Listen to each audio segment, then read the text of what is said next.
এখানে একটি খুবই সুন্দর সাদা কালো ডোরাকাটা ষাঁড় গরু দেখা যাচ্ছে। খুবই সুন্দর, খুবই আদুরে দেখতে, সাদা কালারের, বেঁধে রাখা আছে। এই গরুর আত্মজীবনী নিয়ে কিছু কথা বলতে খুব ইচ্ছে করছে। সে এখানে বাঁধা আছে, তাকে এখানে বেঁধে রাখা হয়েছে। এর পেছনে কারণও আছে।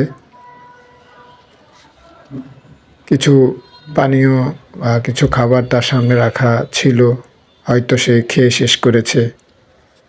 একটু পরে হয়তো তাকে আরও কিছু খাবার দেওয়া হবে। ওই খাবারগুলোই হয়তো তার জীবনের শেষ খাবার, কারণ সে আগামীকাল সকালেই তার জীবনের সমাপ্তি ঘটতে যাচ্ছে। সেটা আসছি। আসলে গরুর জীবন বা এই যে চতুষ্পদ প্রাণীদের জীবনগুলো দেখতে না খুবই অন্যরকম লাগে, খুবই অবিশ্বাস্য। মানে তাদের জন্মটাই হয় মনে হয় বিলিয়ে দেওয়ার জন্য। তারা যখন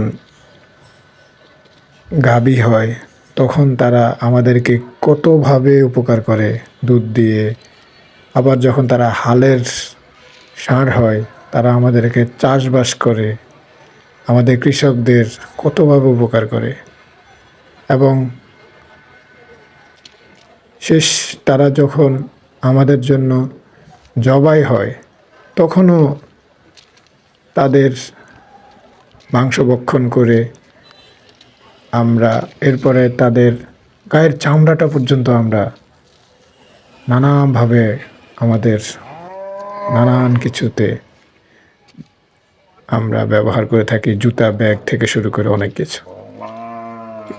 এভাবেই তাদের জীবনের সমাপ্তি ঘটে, পুরোটা জীবন তারা বিলিয়ে দেওয়ার জন্য। এই যে তাকে এখানে বেঁধে রাখা হয়েছে, পাশেই কসাইখানা আছে। আগামীকাল এতক্ষণ টাইমে সে হয়তো অনেকের পেটে চলে যাবে।